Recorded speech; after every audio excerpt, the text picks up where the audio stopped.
Mobile आणि social मीडियापासून दूर राहून ध्येयाशी एकनिष्ठ रहा अरविंदराव देशमुख।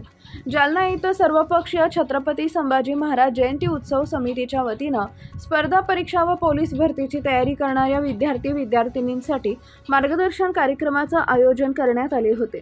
या कार्यक्रमात मराठा महासंघाचे जिल्हाध्यक्ष तथा समितीचे मार्गदर्शक अरविंदराव देशमुख यांनी विद्यार्थ्यांना प्रेरणादायी मार्गदर्शन करताना यशस्वी जीवनासाठी शिस्त, मेहनत आणि ध्येयाशी निष्ठा आवश्यक असल्याचे सांगितले। यावेळी बोलताना अरविंदराव देशमुख म्हणाले की आजची तरुण पिढी मोबाईल, व्हॉट्सॲप, फेसबुक आणि सोशल मीडियामध्ये अधिक गुंतत चाललेली आहे।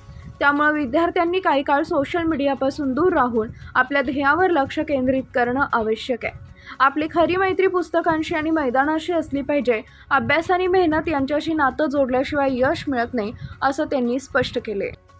काय सांगायचं, या ठिकाणी बसलेल्या आमच्या सगळ्या ताई दीदी, स्पोर्ट्समध्ये मी क्रीडा मार्गदर्शक आहे। कोणत्या आमदार, खासदार किंवा राजकीय पक्षाच्या शिफारशीनुसार नाही, तर माझ्या स्वतः क्रीडा क्षेत्रात मी जी मेहनत घेतली, काम केलं, त्यानुसार मी जिल्ह्यातला पहिला गुणवंत क्रीडा मार्गदर्शक शासनाचा आहे। त्या या अनुषंगाने हे सांगतो, आज या ठिकाणी सर्वच मान्यवर बसलेले, परंतु सर्वांचे नाव घेण्यात तुमचा वेळ घेणार नाही, माझाही वेळ जास्त देणार नाही। पण एक सांगतो, या ठिकाणी मी नेहमी सांगत असतो, प्रत्येक जो खेळाडू आहे, प्रत्येक विद्यार्थी आहे, प्रत्येकामध्ये गुण आहे। प्रत्येकामध्ये अनेक गुण असतात। कोणाचा भाषण करायचा गुण असतो, कोणामध्ये भांडायचा गुण असतो, कोणाचा संघटन करण्याचा, कोणाचा धावण्याचा, पळण्याचा, हे सर्व स्वतःतले गुण। त्याच्यातला एक गुण चांगला तुमच्यातला निवडा। ते कोणता मास्टर, कोणता टीचर देणार नाही, तो स्वतःतला गुण आहे। तो गुण बाहेर काढा, त्याला विकसित करण्याचं काम करा।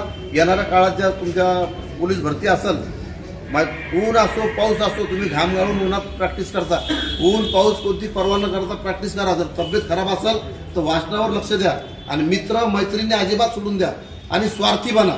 सगळ्यात महत्त्वाचं सांगतो आज मी, हे कोणी सांगणार नाही, स्वार्थी बना। जोपर्यंत तुमचं यश, जोपर्यंत तुम्ही जे ध्येय मांडलेलं ते तिथपर्यंत पोहोचणार नाही, तिथपर्यंत कोणताही तुमचा मित्र नसायला पाहिजे। तुमचा मित्र फक्त ग्राउंड, आणि त्या ग्राउंडला काही द्यायचं असेल श्रम, तर तुमचा घाम द्या आणि मैत्री पुस्तकाशी करा।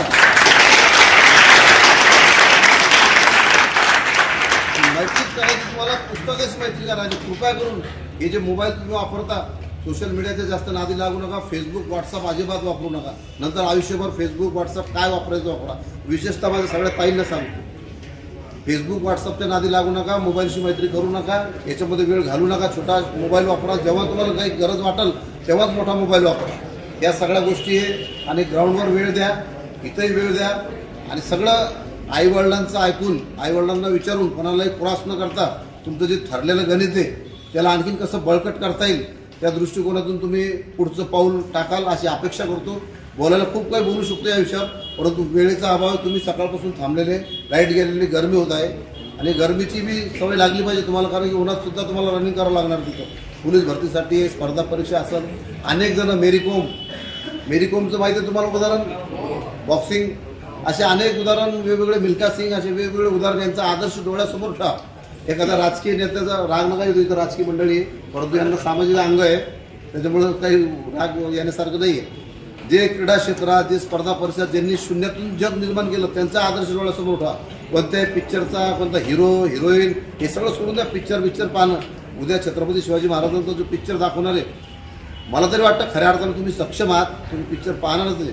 परंतु आपल्या माध्यमातून जे गोरगरीब विद्यार्थी आहे, शाळाबाह्य आहे, जे कधी शाळेतच गेले नाही, जे माहीतच नाही, ते आपल्या विचाराशी जुळण्यासाठी अशांना तुम्ही तुमचं तिकीट त्यांना देऊन त्यांना पिक्चरला पाठवा। आणि मी तर म्हणतो, तुम्ही तुमच्या स्वखर्चातून सगळे सक्षम दिसायला मला इथं एवढे फीस भरून येता म्हणल्यावर सक्षमच आहे, तर तुम्ही स्वखर्चातून तुमचा चित्रपट पहा। आणि जे खरोखर गरीब मुलं आहे, स्लम एरियामध्ये राहतात, झोपडपट्टीत राहतात, अशा बांधवांना, बालकांना, विद्यार्थ्यांना ते दाखवा। आणि विशेषतः सर्व माझ्या ताई भगिनींना सांगन, कपाळाला टिकल्या बिकल्या लावत जा तुम्ही, हे सुरू करा। हे आपलं संस्कृती आहे।